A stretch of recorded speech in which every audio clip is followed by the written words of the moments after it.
দ্বিতীয় টি-টোয়েন্টির আগে আলোচনায় লিটন দাস ও শামীম পাটোয়ারির দূরত্ব প্রকাশ্যে সমালোচনার জেরে ইনস্টাগ্রামে অধিনায়ককে আনফলো করেছেন Shamim.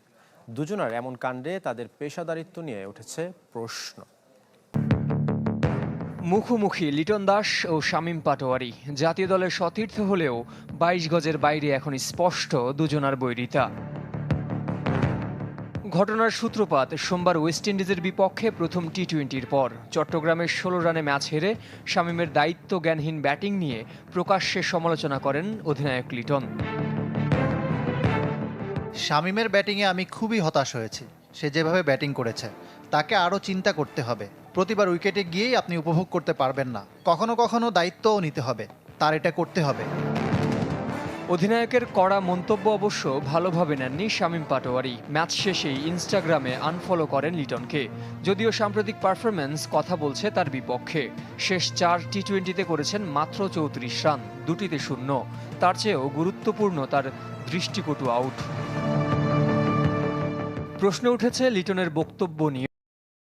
I think too much wicket in the power play. I was very upset. Series চলাকালে অফ ফর্মে থাকা একজন ক্রিকেটারকে আগলে রাখার পরিবর্তে এভাবে চিহ্নিত করে সমালোচনা কতটা যৌক্তিক, সেই প্রশ্ন তুলছেন কেউ কেউ।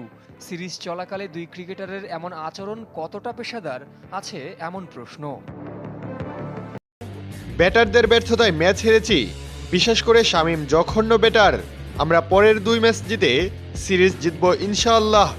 ম্যাচ পরবর্তী সংবাদ সম্মেলনে উপস্থাপকের প্রশ্নে যা বলল অধিনায়ক লিটন কুমার দাস। দর্শক, লম্বা সময় ধরে টি-টোয়েন্টিতে ব্যাটিং ব্যর্থতায় ভুগছে বাংলাদেশ দল। একাধিক ক্রিকেটারকে নিয়ে পরীক্ষা নিরীক্ষা করে যেন কাজ হচ্ছে না। আজও ক্যারিবিয়ানদের মাঝারি মানের লক্ষ্য তারা করতে গিয়ে তাসের ঘরের মতো ভেঙে গেছে বাংলাদেশি ব্যাটিং অর্ডার। তবে শেষ দিকের ব্যাটাররা কিছুটা লড়াই করেছেন। নাসুম আহমেদ ও তানজিম সাকিবের ব্যাটে জয়ের স্বপ্ন দেখেছিল বাংলাদেশ, কিন্তু হলো না। তাতে কেবলই হারের ব্যবধান কমেছে। ১৬ রানের জয়ে সিরিজে ১-০তে এগিয়ে গেল ওয়েস্ট ইন্ডিজ। দর্শক, এদিকে এমন হারের পর পরবর্তী সংবাদ সম্মেলনে হারের কারণ ব্যাখ্যা দিয়েছেন বাংলাদেশ অধিনায়ক লিটন দাস। উপস্থাপকের প্রশ্নে লিটন বলেন, আমরা মূলত ব্যাটিং ব্যর্থতাতেই ম্যাচ হেরেছি। টপ অর্ডারের অনেকেই খারাপ খেলেছে, সেই সাথে ২-৩টে ক্যাচ মিস হয়েছে। ব্যাটিং ও ফিল্ডিং খারাপ হওয়ায় আমরা ম্যাচটি হেরেছি। তবে ইনশাল্লাহ আশা করি পরের ম্যাচে জিতে কামব্যাক করব।